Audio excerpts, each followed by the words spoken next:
Hello, welcome to Be Here and Now Counseling. My name is Dalila Berge and I'm a licensed marriage and family therapist. I specialize in helping divorced women heal so they can be in a healthy relationship again. Today I'm privileged to announce that I have a guest, Jon Birger, who is a journalist and best-selling author of the book Date-onomics. This is a very well-researched book, and it helps shed some light on why today college-educated women struggle in the dating scene. I'll let Jon introduce himself. Sure. My name is Jon Birger. I'm the author of the dating book Date-onomics, How Dating Became a Lopsided Numbers Game.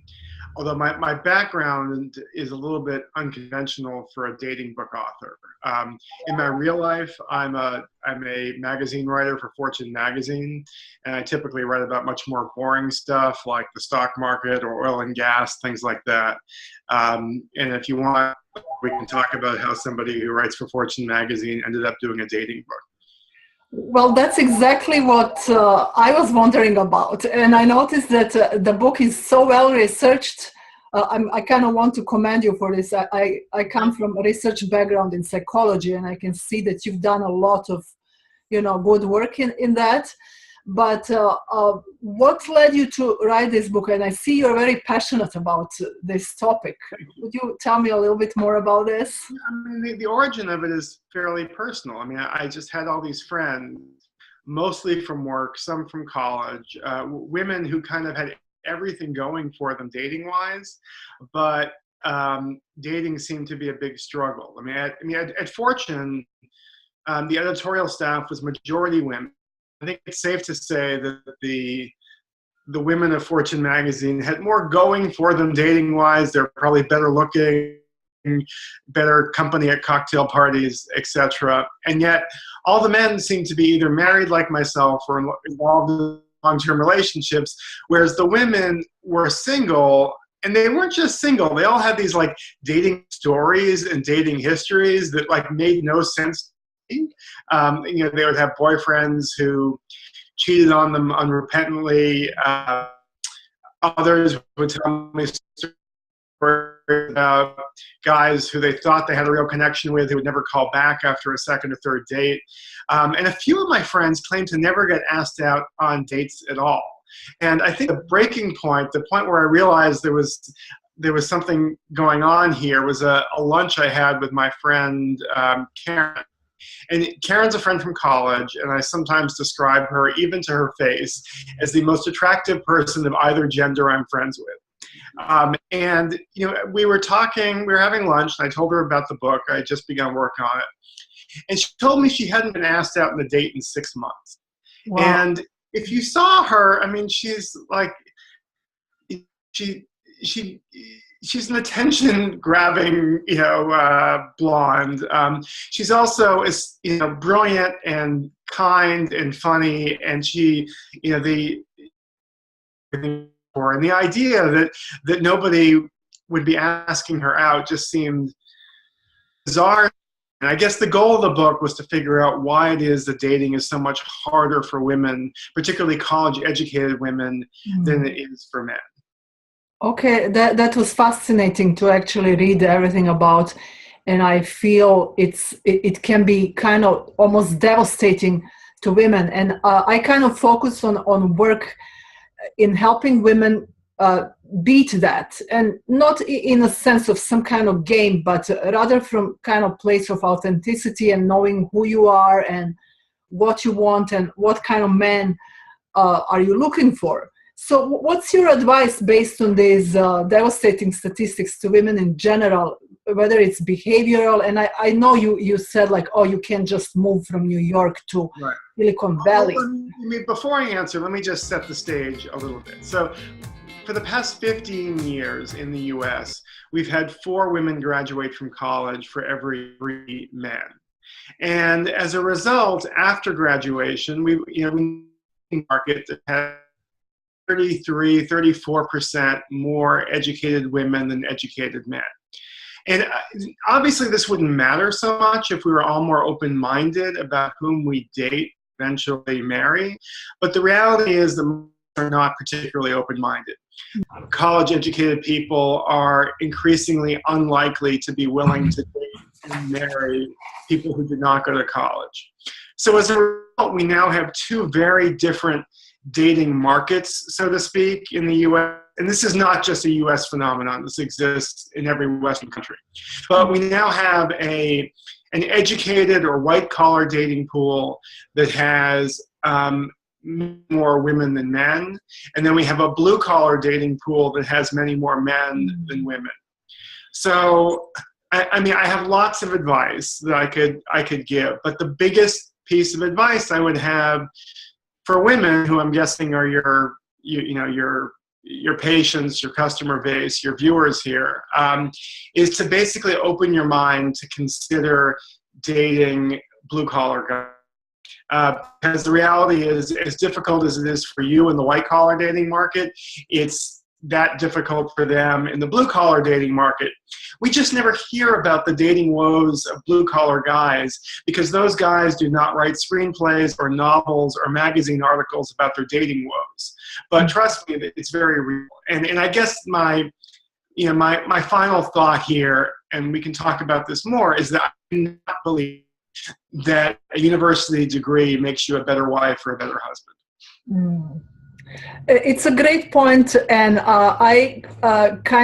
it goes along with what I keep saying to my audience.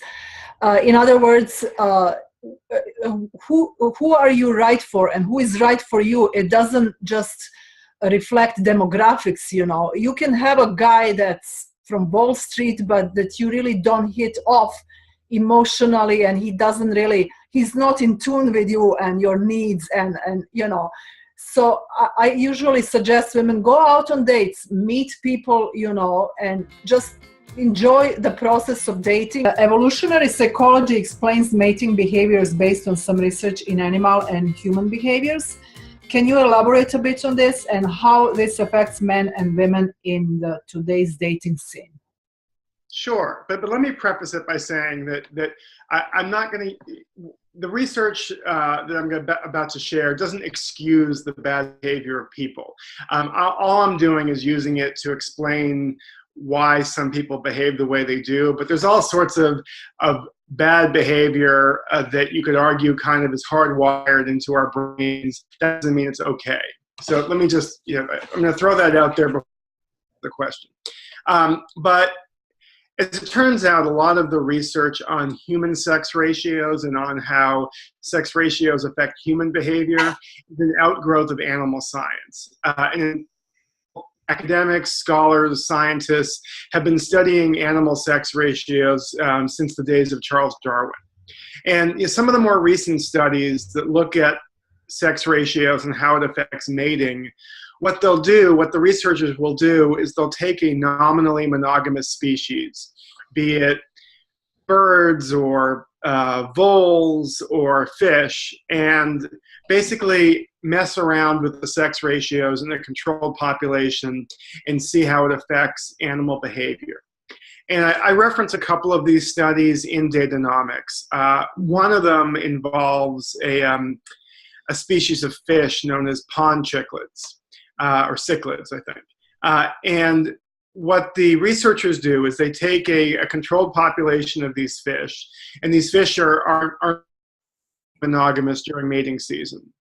And what they found, when the ratio is 50-50, about 80% of the males stuck with their female mates and provided protection not only for the mates and food, not only for the mates, but for the baby fish, the fry, the offspring as well. So there was only a 20% male abandonment rate. Only 20% of the males abandoned their female mates when the ratio was 50-50. Mm-hmm.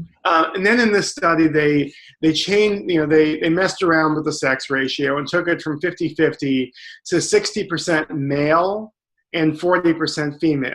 And what they found is that the male desertion rate went from 20% to 12%. In other words, when females were scarce, the males were more protective and basically better parents, better mates, because they were competing for females essentially. However, when researchers took the sex ratio in the opposite direction, from 50-50 female and 40% male, the male desertion rate went from 20% to 52%. In other words, the prevailing mating strategy of these male fish went from monogamy to polygyny just by tinkering with the sex ratio in a controlled population.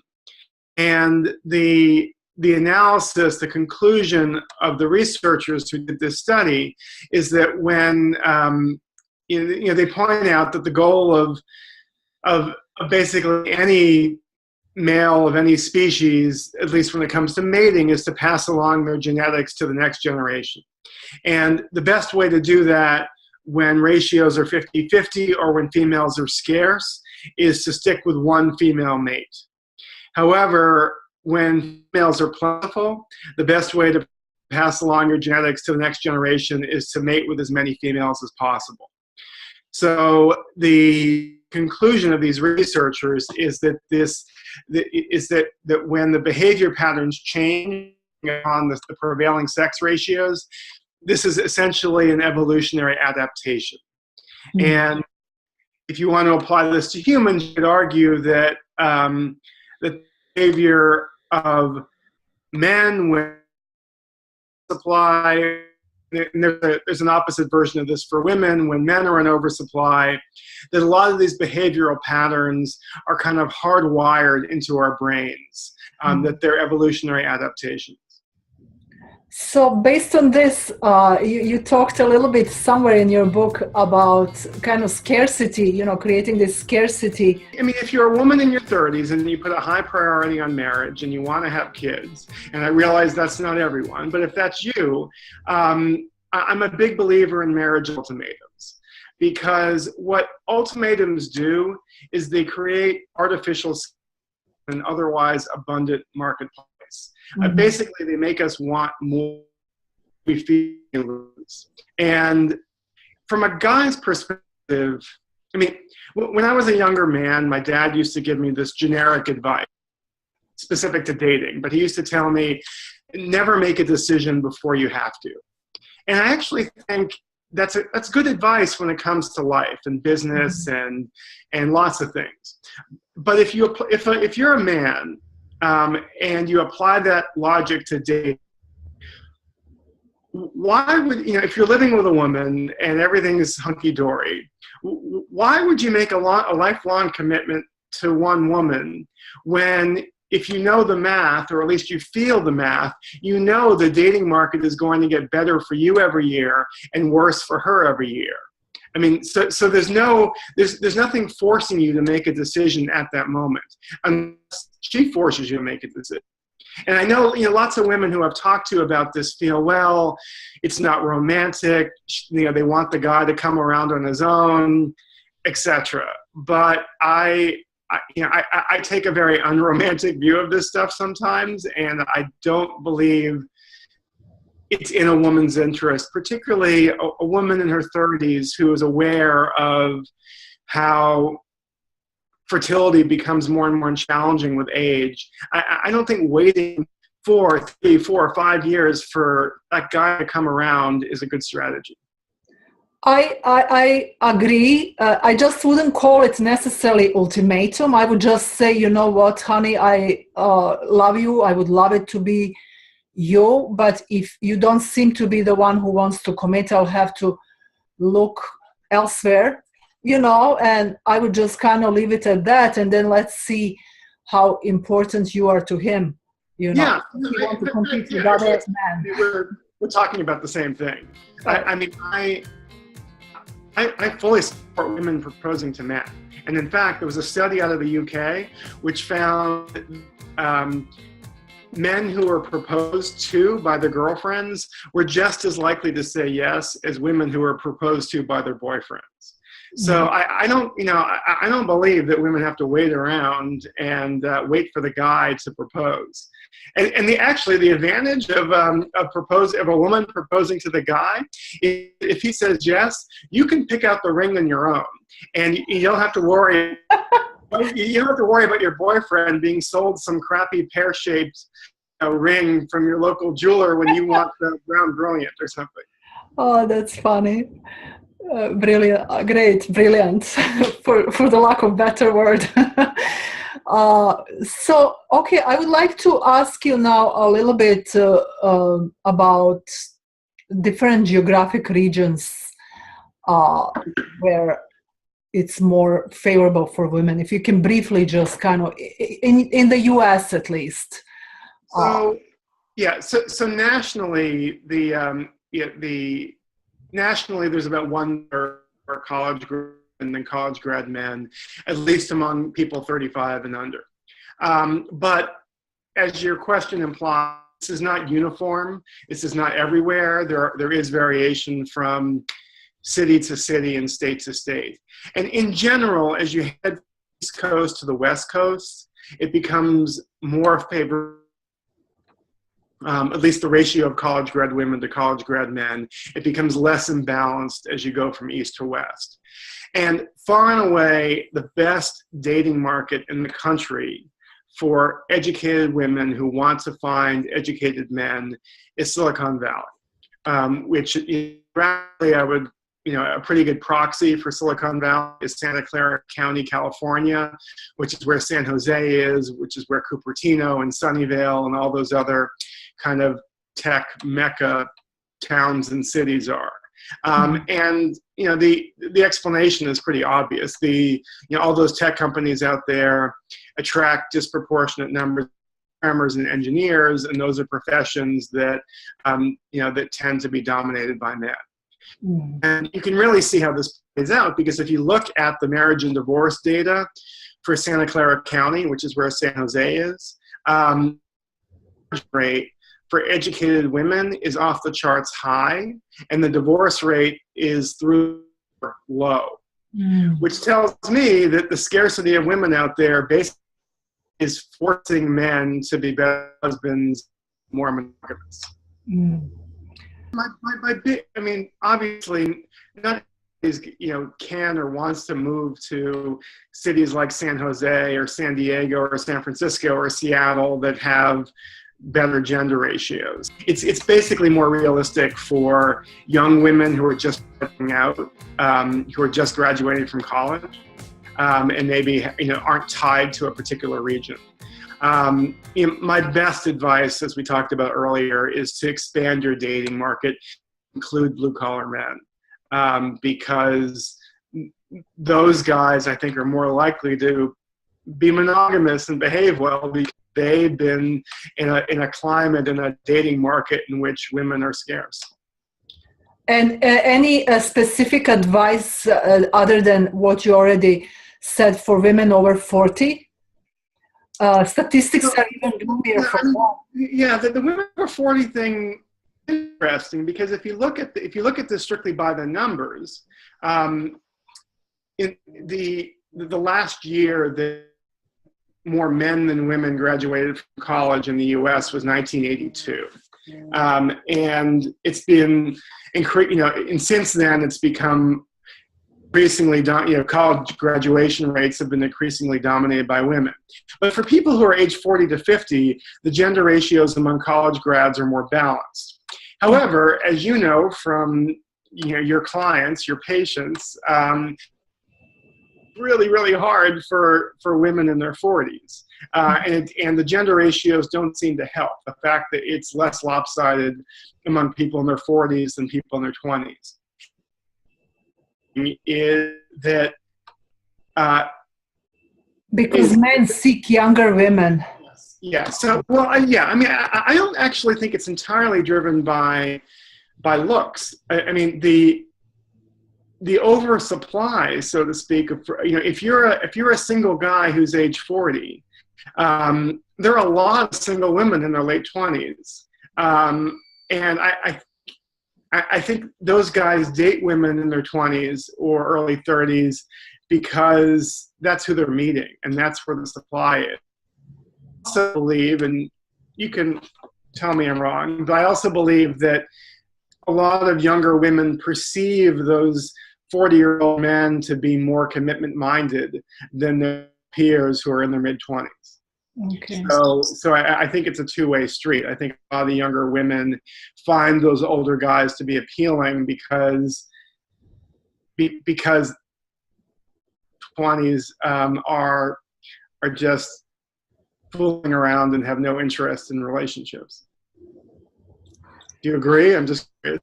Yeah, I mean, when you look at these statistics, but the way that I look in my life, I always try difficult things. So to me, there are plenty of men. I believe that skills for this can be learned, just like I mean, to apply to college.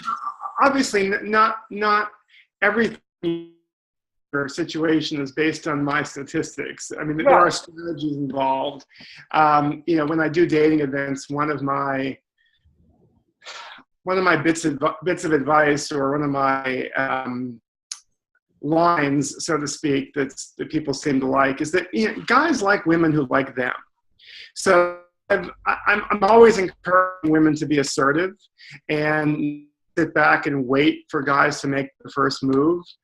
Because particularly in a dating environment in which there's more women than men, I do believe that women who are assertive, who are aggressive, tend to do better because, again, guys like women who like them. And, maybe women kind of need to also look at other important factors, as we already talked about. The guy may be this alpha male, who everybody's attracted to, but he may not be necessarily the best husband. You may kind of get to be one of his dates, but then are you happy with that? I mean, some women are happy. I'm not trying to be judgmental. Yeah, I know. But yeah, no, I agree with you. Dalila, tell me, so what are the usual issues you deal with in your practice, among female patients or clients? Well, I focus on divorced women. One of the biggest issues for women is, will I be able to find love again? Will I be able to trust men again?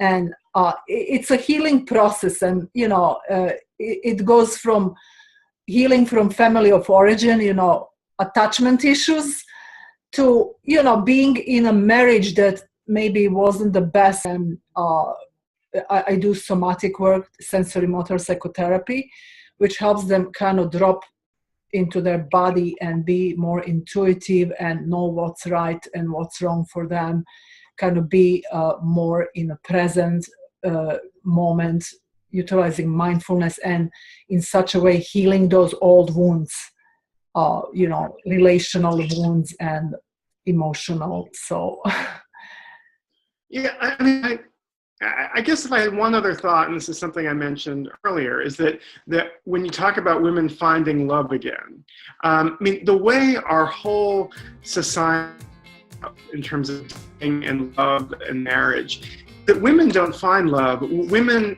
kind of are socialized to have love find them, and that women have to sit back and wait the guy they're interested in to show interest in them. They have to wait for the guy to ask him out. It's a very passive experience for women, in which they don't get to choose who's interested in them, or they don't.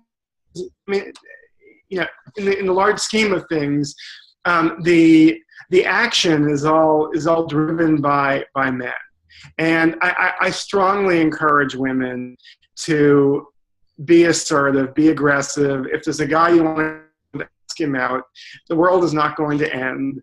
The worst thing that can happen is he says no, and at least in that case, that he's not interested. Rather than sitting around and waiting for a year, I wonder if I've given him the right signals or not. I kind of believe the same way Sheryl Sandberg tells women to lean in with their careers, I think women need to lean in with relationships too, because guys have been conditioned to be more passive when it comes to women. And I think we're kind of at this crossroads where men take fewer risks, and women, women still think it's the guy's job to initiate everything. I agree completely. Thank you so much for mentioning that. I actually just wrote a blog about that. It's called Internal versus External Locus of Control. We are simply kind of raised women to not feel that we are in control of that relationship, and approaching people, as you mentioned. There are cultures, though, in which women are the ones that choose, like in old Vedic culture, especially amongst royalty. The girl it's called Swayambara ceremony.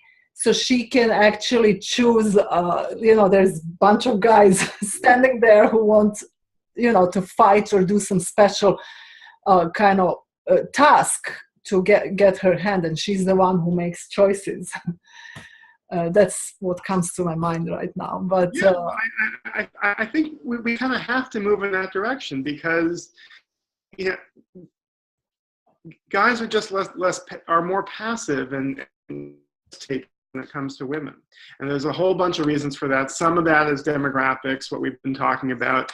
I also guys are a little gun shy about saying the wrong thing or doing the wrong thing, so they aren't as take charge as maybe my parents or your parents were or your dad or my dad was when it came to dating. Mm-hmm. And that's very important. Another reason why actually women can do that is if you're more attractive than the person you're interested in, they will less likely be brave enough to approach you. Absolutely. If you read the book, so I have this whole chapter that part of it deals with the phenomenon of very attractive women essentially scaring off guys, because none of the guys think they have a chance with her, so none of them ever ask her out. Well, would you tell us now where people can buy your book? Yeah, you can buy Date-onomics at many bookstores, most bookstores. You can certainly buy it on Amazon or BarnesandNoble.com or other big online booksellers. You can find me on my website, Datonomics.com. I'm also on Twitter at Jon Birger 1 or at Jon Birger 1, and that's JonBirger. You can find me on LinkedIn as well, Facebook. I have an author page on Facebook. So thank you so much. Anything else that you would like to add? That's it. Thank you for doing this. Thank you so much. No problem. I really, really appreciate your time. Maybe we can do this again sometimes when we figure out this technology a little better too. All right. Bye. Have a good day. Bye.